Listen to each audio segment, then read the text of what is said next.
So I had honestly planned on finishing out Jason Aaron's Thor God of Thunder and then jumping into Amazing Spider-Man because it would give us a chance to kind of go back and, cover a bunch of the Spider-Man stuff, going into like Spider-Verse and then going into all different Amazing Spider-Man and then really just kind of ending it there because, we'd be pretty much caught up at that point. But you guys love Thor.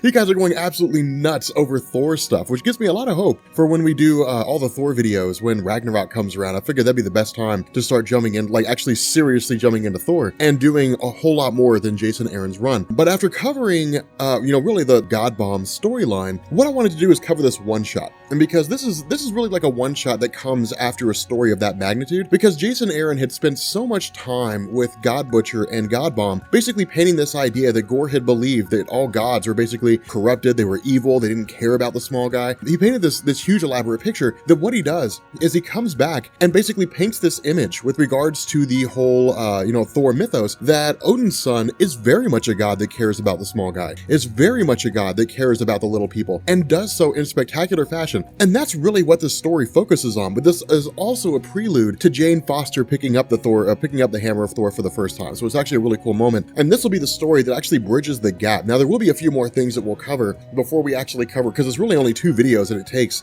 before we're caught up with the current day of Thor. But there are a few things that take place here that kind of lead into Jane Foster gaining the hammer of Thor. But anyway, this story basically picks up with Thor, God of Thunder, with Odin's son actually going to visit a prison. And the reason why is because he's visiting this guy. Now, we don't really need to know a whole lot about this guy. I mean, he's just a guy who is in jail. But Thor presents him with something called the fruit of the Candelar tree. And this is basically fruit from a whole nother world, from a whole other planet. But when this guy takes a bite of it, it is the most delicious thing he's ever had in his life. Now, the reason why Thor is doing this is because this man is it's his last meal. It's his last rites. This man's going to be executed. And so Thor basically brings this guy his last meal. Now, we don't really know the circumstances surrounding this. We don't know if this guy just said, have Thor get me like something outrageous from another planet or something like that. It's simply just the idea that Thor took time out to visit a guy who was scheduled to be summarily executed and basically gave him this incredible piece of food. So from here, we actually transition over to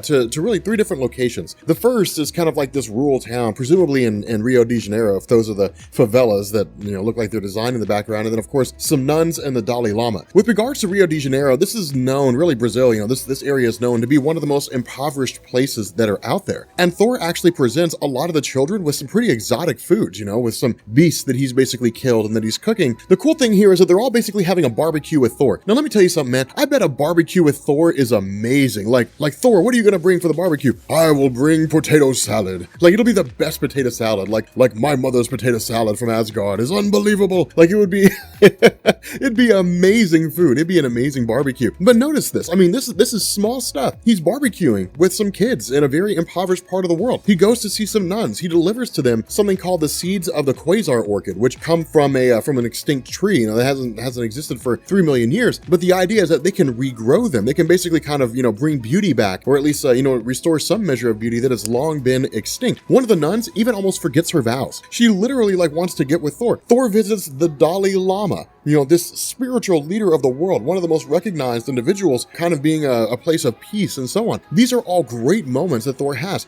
He shares alcohol with veterans. He brings water to the deserts. I mean, this is a guy who very much focuses on the small people, who focus on people that see him fly past day in and day out. And that's what makes this so cool, because in a lot of stories that Marvel Comics does, and really kind of the hallmark of a good writer, is they'll do this. A lot of the writers will write a story and they'll be like, here's this grandiose epic, and then that epic will finish and they'll just move on to the next one. They don't really give us, as the reader, a chance to breathe. It doesn't give us a chance to kind of examine the character and see what the character is really about. And that's one of the things that I love so much. I mean, Jonathan Hickman did it, at least I think it was Hickman. It might have been Mark Waid. One of them did it with Reed Richards. Like, Reed Richards went to go visit a guy who was dying or had cancer or something along those lines. I can't remember. But Reed Richards basically sat with him while the guy was dying. And the reason why was because Reed gave this guy a device and said, if you ever need me, contact me. The guy contacted him and said, look, I'm basically dying. And Reed stayed with him until he died. It was one of the most heartwarming moments ever in the history of his character, but it was beautifully done. But from here, we actually switch over to a character named Roz Solomon. Now, those of you guys who are reading Thor right now, Roz Solomon is you guys are well versed versed in who she is. But this is her introduction for the most part into Marvel Comics, which is to say her really getting any kind of measure of recognition. And in truth, the cool thing about this is that Roz Solomon had actually made this crazy request, just kind of this insane request as a cadet in S.H.I.E.L.D., somebody who had recently graduated, going on to become a S.H.I.E.L.D. agent with regards to the, to environmentalist actions. She had made this crazy request that Thor accompany her to the cadets ball, and he shows up. And that's the craziest thing, is because she's just totally flabbergasted by the idea that Thor would show up and dance with her. So again, it's this really cool thing, because what we actually find out, Thor, man, this guy's got some game. Like, Thor's spitting some mad game on Roz Solomon. And it's the funniest thing, because he's gentlemanly, he's very classy, he's very tender, he's very gentle. And that's the coolest thing about this, is because we think of Thor as this guy who just like ransacks stuff and beats up people, but he's got like a fifth of whiskey and he's spitting some mad game on Roz Solomon. And actually, it's really kind of cool to see. But at this point, we really kind of switch over to really one of the sadder parts of the entire story. And we actually end up joining Thor visiting Jane Foster. The saddest thing about this is when Jane Foster reveals to Thor that she has cancer and she's dying. Now, when this happened, it was huge. I mean, it was nuts, because it would be like Mary Jane Watson going to Peter Parker and saying, I have cancer. Or like Lois Lane going to Superman and saying, I have cancer and I'm dying. Like, Jane Foster is Thor's Lois Lane. That's his Mary Jane Parker, his Mary Jane Watson. That's his character. I mean, that's the woman in his life. Even if they didn't always get along together, even if they never really like became a serious romantic couple, she was always the lead woman in his life when it came to people outside of Asgard. Because of their intrinsic history, because of the fact that they've been together for so long, that is to say, been kind of the power couple or the power group of Thor's stories, and she's in turn dying, it changed everything. Now, of course, this also deals with the fact that Jane Foster's married and so on, but the coolest thing about this is that Thor says, look, I can find a way to heal you. We can take you to Asgard. We can find ways to basically eliminate your cancer. Now, this is kind of wishful thinking on Thor's part, because remember, in Marvel Comics, cancer is incurable. I mean, cancer is as incurable in Marvel Comics as it is in the real world. For example, when it came to the character of Mar-Vell, the original Mar-Vell of the Kree, he was killed off because he had cancer. Thanos was the one that escorted him to the afterlife. It was one of the very few moments in Marvel Comics when Thanos just stops being a bad guy and is just like, you are an honorable adversary. I fought against you time and time again.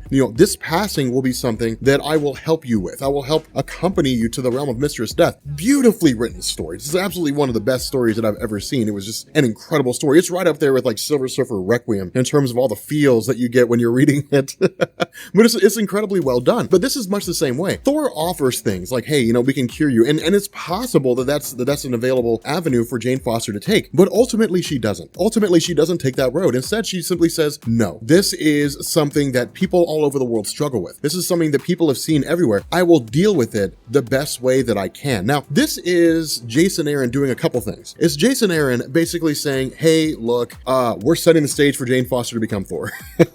We are setting the stage. We're basically going to have a ticking clock for her character, because we know that right now in Marvel Comics. Jason Aaron is a writer that always, or at least always, seems to focus on the end game, meaning that here is a set of events that happen. Now the watch starts, and when this watch hits zero, that story comes to an end, and all the characters in it will come to their most logical lines of conclusion. With Jane Foster, the most logical line of conclusion is that she will probably die. And so the idea here with regards to the current iteration of Thor, for those of you guys who might find yourselves a little confused, is Jane Foster undergoes chemotherapy in order to basically rid herself of her cancer. The problem is that whenever she transforms into Thor, it flushes the chemotherapy out of her system. And so if she undergoes a round of chemo and then immediately transforms into Thor, she might as well have not had that chemo in the first place. Her cancer will just continue progressing. And so what this does is it's again, Jason Aaron kind of setting the stage and saying, when the time comes, when I put my pen down and I say, okay, we are now done, it will likely result in Jane Foster dying and Odin's son becoming Thor again, which is kind of sad to see, because if I'm going to be honest with you guys, I think Jane Foster's had some of the best Thor storytelling there's ever been. I mean,